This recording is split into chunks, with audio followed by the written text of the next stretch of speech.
Assalamualaikum warahmatullahi wabarakatuh. Perkenalkan nama saya Ahmad Salim Felixan. Saya Alvira Octavia Bintang Anasati. Saya Kesha Revalina. Di sini kami akan mempresentasikan organisasi-organisasi setelah Budi Utomo. 1. Budi Utomo. Organisasi Budi Utomo terbentuk tanggal 20 Mei 1908 atas dasar gagasan dari Dr. Andes Wahidin Sudirohosodo yang disampaikan kepada para pelajar Stovia. Arti dari nama Budi Utomo adalah perkumpulan yang akan mencapai tujuan yang didasarkan pada keluhuran budi atau kebaikan tabiat. Organisasi Budi Utomo diketuai oleh Sutomo Muhammad Sulaiman sebagai sekretaris 1, Suewarna sebagai sekretaris 2, dan Muhammad Gunawan bendahara, dan R. Angga sebagai komisaris. Organisasi ini bersifat sosial, ekonomi, dan budaya. Organisasi ini bertujuan memajukan pengajaran dan kebudayaan dalam berbagai bidang: pertanian, peternakan, perdagangan, teknik, dan industri. Kongres pertama Budi Utomo di Yogyakarta tanggal 3 sampai 5 Oktober 1908 keputusan menghasilkan keputusan bahwa jangkauan gerak organisasi hanya di Jawa dan Madura, serta tidak melibatkan diri dalam kegiatan politik. 2.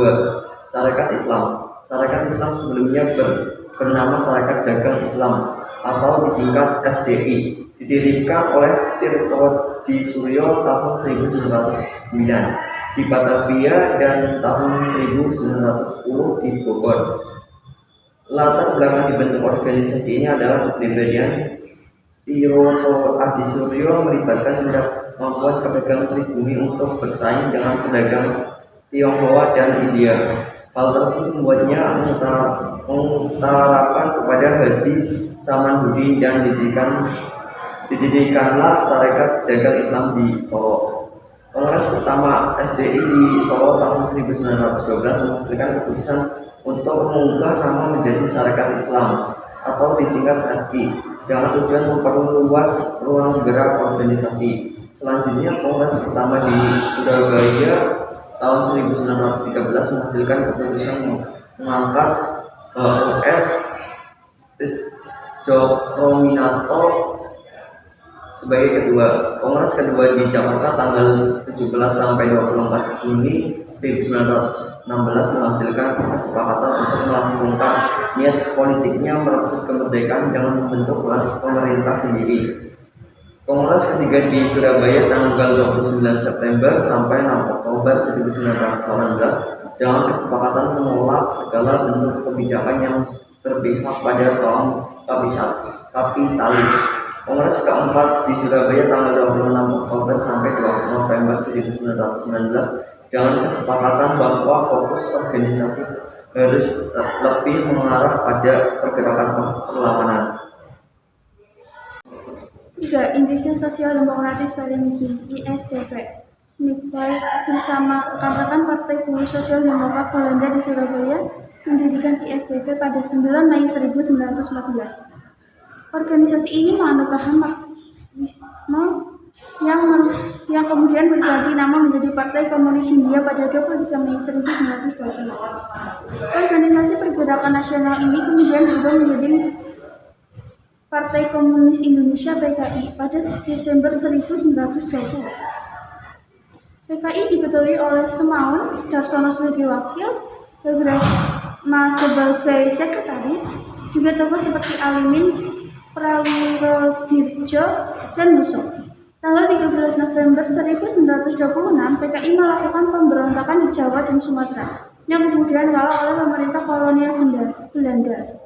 Dari aksi tersebut, PKI dianggap sebagai partai terlarang dan tokoh-tokohnya pun ditangkap juga diasingkan ke tanah merah dan Bovendigul.